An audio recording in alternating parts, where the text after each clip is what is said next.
For anyone who has experienced lower back pain, it can be an excruciating and debilitating condition. New technologies have made possible the development of artificial discs that have shown to be successful in relieving the pain and getting patients back to their feet. Here to explain is Dr. David Propst of Mission Hospital in Mission Viejo. Most people come in to see a back specialist for one of three things: pain, weakness, or numbness. Artificial discs are primarily focused at people with back pain. Some people have additionally leg pain or weakness in their leg or numbness in their leg.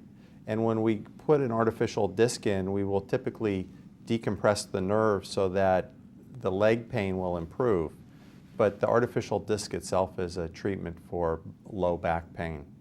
Artificial disc is a mechanical device that's inserted into the intervertebral disc space to replace a normal disc.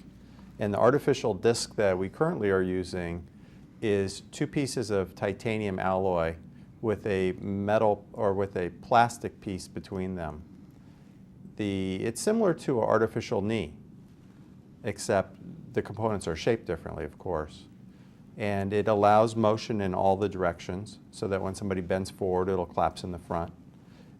When they bend to the side, it'll collapse to the side, and is a piece of equipment that will maintain motion in the spine in patients that normally would undergo a fusion for their back problem. This particular surgery takes me about 2 hours to complete. It generally has an incision that's about 3 inches long. It generally we generally have a blood loss of about 4 or 5 tablespoons.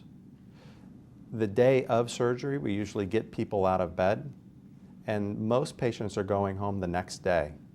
So while it's a very big surgery and we're working around very important structures, people rehabilitate very quickly. They're in the hospital overnight, they go home.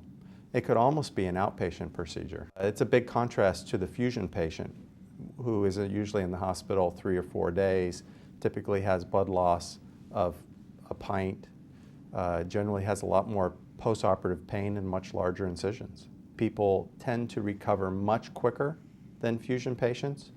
So the equivalent fusion patient that's maybe 6 months down the road, the artificial disc patients are doing those types of activities usually within 6 weeks. We have a patient that's about a 40-year-old sheriff deputy who was told that he would require a 2-level fusion. He was having a hard time working. He was actually going to go on disability due to the severity of his pain. He couldn't play with his son because his back hurt. And he underwent a 2-level artificial disc replacement. And about 4 months after the procedure, he's ready to go back to work.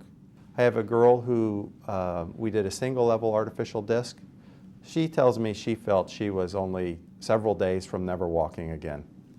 She underwent an artificial disc at 3 months. She's doing fabulous. She's having very minimal back pain. These people are not pain-free, and it's not a miracle, but it certainly improves their quality of life significantly and allows people to get off narcotic pain medications. They don't have a normal back.